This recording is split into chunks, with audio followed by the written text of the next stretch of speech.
Assalamualaikum semuanya. Semoga kalian semua dalam keadaan sehat dan dilancarkan rezekinya. Amin ya robbal alamin. Abu Nawas memang seringkali memberikan pelajaran yang berharga hanya melalui cara yang sederhana. Seperti di kisah-kisah sebelumnya, di mana Abu Nawas berhasil mengungkap menteri yang berkhianat hanya bermodalkan sorbannya yang usang dan berbau busuk. Begitu pula saat Abu Nawas mengungkap misteri di balik pencurian yang marak terjadi. Ia berhasil menemukan pelakunya hanya bermodalkan kayu. Dan pada episode kali ini, Abu Nawas memberikan pelajaran berharga untuk Baginda Raja hanya dengan media sekentong air.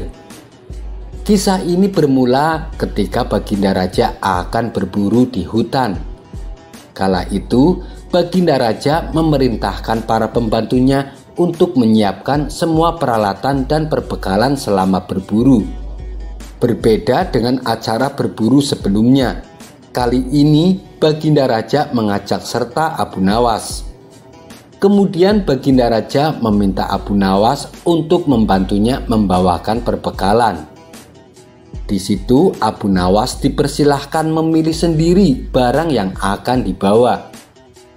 Tanpa pikir panjang, Abu Nawas justru memilih gentong tempat air minum yang cukup besar.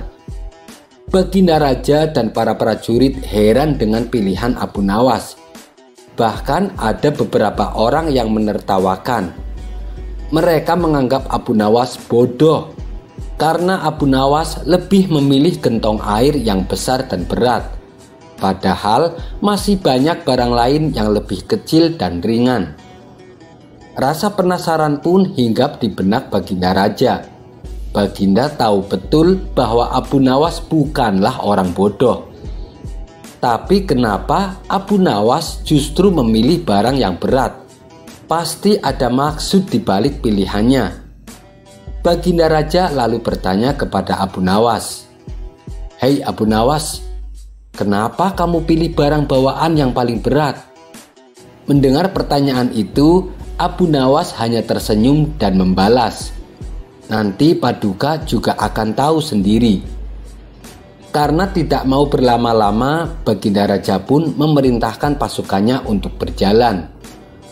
Selama perjalanan, tentu saja Abu Nawas menjadi orang yang terakhir. Ia berjalan paling belakang karena beratnya membawa gentong air. Tetapi perjalanan yang lumayan jauh mengharuskan rombongan berhenti untuk istirahat sejenak. Di saat itulah mereka membutuhkan air untuk menghilangkan rasa dahaganya. Tentu saja Abu Nawas menjadi orang yang paling dicari, karena Abu Nawas yang membawa perbekalan air minum. Setelah perjalanan dilanjutkan, gentong air yang dibawa Abu Nawas mulai berkurang isinya dan menjadi lebih ringan. Abu Nawas pun tidak lagi berjalan di belakang. Kini ia berjalan di tengah-tengah para rombongan. Setelah istirahat yang kedua, ketiga, dan seterusnya, gentong air yang dibawa Abu Nawas pun semakin berkurang, sampai kemudian gentongnya kosong sama sekali. Karena gentongnya yang berisi air sudah kosong, tentu saja Abu Nawas meninggalkannya. Sehingga Abu Nawas pun bisa berjalan di samping Baginda Raja di barisan terdepan. Melihat hal itu, Baginda tersenyum.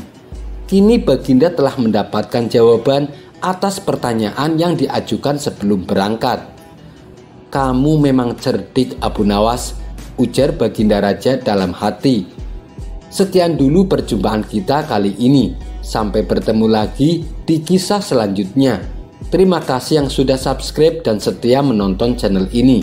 Wassalamualaikum warahmatullahi wabarakatuh.